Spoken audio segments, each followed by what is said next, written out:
ஹே shinobis. So இந்த வீடியோல நம்ம என்ன பார்க்க போறோம் அப்படின்னா, நம்ம மைண்ட்ல வந்து வரையிறப்ப நெறையாவே தோணும். பட் நம்ம இமேஜின் பண்றத ஸ்கெட்ச்சா பண்றப்ப கண்டிப்பா அதோட அவுட்புட் வந்து டிஃபரெண்ட்டா வரும். நீங்க என்னதான் வந்து ஒரு ரெஃபரன்ஸ் வச்சு பார்த்து அத டிரா பண்ண வரைஞ்சாலுமே, எந்த ரெஃபரன்ஸுமே இல்லாம உங்க கிரியேட்டிவ் உங்க இமேஜின யூஸ் பண்ணி வரையிறப்ப அதோட அவுட்புட் வந்து நீங்க நெனச்ச மாரியே வராது. ஸோ உங்களோட இமேஜின் கிரியேட்டிவிட்டிய பூஸ்ட் பண்ணி, அத எப்படி வந்து நம்ம பேப்பர்ல நம்ம ஸ்கெட்ச்சா மாத்துறது அப்படிங்கிற ஒரு 3 எஃபெக்டிவான டிப்ஸ தான் வந்து இந்த வீடியோல ஷேர் பண்றேன். நீங்க நம்ம சேனலுக்கு புதுசு அப்படின்னா கண்டிப்பா ஃபாலோ பண்ணிக்கோங்க. நீங்க பண்ற ஃபாலோ அண்ட் லைக்னால இதுக்கப்புறம் இதே மாதிரி நெறைய வீடியோஸ் பண்றதுக்கு எனக்கு ஒரு மோட்டிவேஷனா இருக்கும்.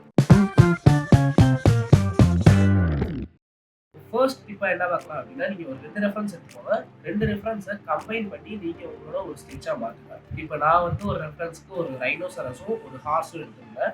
ஸோ அத கம்பைன் பண்ணா ஒரு இமேஜ் எப்படி இருக்கும்? ஒரு கம்பைன் பண்ணா அதோட அவுட்லுக் எப்படி இருக்கும்? அப்படிங்கிற ஒரு இமேஜின நீங்க அங்க ஒரு கிரியேட்டிவா அங்க வந்து அப்ளை பண்ணி பாருங்க. நல்லாவே இல்லனாலும் பரவால்ல. அது உங்களோட ஒரு பெஸ்ட் ட்ரையா இருக்கும். அது கண்டிப்பா நீங்க பிராக்டிஸ் பண்ணா உங்களோட இமேஜின்ல உள்ள ஒரு கேரக்டர பில்ட் பண்ண ரொம்பவே யூஸ்ஃபுல்லா இருக்கும். செகண்ட் டிப்பா என்ன பார்க்கலாம் அப்படின்னா, நீங்க டிரா பண்றப்ப உங்களோட ஸ்ட்ரோக்ஸ ரொம்ப ஃப்ரீயா விட்டுருங்க.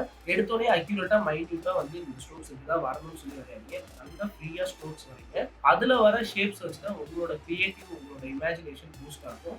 அதுல உங்களுக்கு ஒரு பெர்ஃபெக்ட் ஷேப் கிடைச்சிச்சு. இதுதான் என்னோட இமேஜின்ல உள்ள ஷேப், இதுதான் என்னோட இமேஜின்ல உள்ள ஒரு விஷுவல் அப்படிங்கிறது தெரிஞ்சதுக்கு அப்புறம் அதுக்கப்புறம் நீங்க அத வந்து டெவலப் பண்ண பாருங்க. இதுல 3 டிப்பா என்ன பார்க்கலாம் அப்படின்னா, 2, 3 இமேஜ் வந்து ஆட் பண்ணி ஒரு இமேஜா மாத்தலாம் அப்படின்னு சொல்லி நம்ம ட்ரை பண்றோம்ல. ஸோ அப்ப நீங்க டிஜிட்டல் பேட் யூஸ் பண்றீங்க அப்படின்னா, ஒரு ரெஃபரன்ஸையும் ஒரு கலர்ல வரைஞ்சு பாருங்க. அது உங்களோட இமேஜினரி பார்ட்ட வந்து பிரிச்சு காமிக்கிறதுக்கும், எங்க வந்து எத அப்ளை பண்ணணும், எங்க இமேஜினரி பார்ட் ஒர்க் ஆகுது அப்படின்னு உங்களுக்கு ஐடென்டிஃபை பண்றதுக்கு அது ரொம்ப யூஸ்ஃபுல்லா இருக்கும். ஒன்ஸ் உங்களோட பெர்ஃபெக்ட் ஷேப் கிடைச்சதுக்கு அப்புறம் மறுபடியும் ஒரு லேயர் போட்டு அதுக்கப்புறம் அத ஸ்கெட்ச் பண்ணி உங்களோட ஃபுல் இமேஜ வந்து கொண்டு வர பாருங்க. சப்போஸ் நீங்க நோட்ல வரையறீங்க, பென்சில்ல வரையறீங்க அப்படின்னா, ஃபர்ஸ்ட் ரொம்ப ரஃப்பா, ரொம்ப லைட் ஸ்ட்ரோக்ஸ்ல வரைங்க. ரொம்ப டார்க்கா வரைஞ்சிராதீங்க. நீங்க வரைஞ்சு முடிச்சதுக்கு அப்புறம் அது தெரியறதுக்கு நிறைய சான்சஸ் இருக்கு. ஒன்ஸ் நீங்க உங்களோட ஷேப்ப வந்து அச்சீவ் பண்ணதுக்கு அப்புறம் நீங்க டார்க் ஸ்ட்ரோக்ல வரைய ஆரம்பிங்க.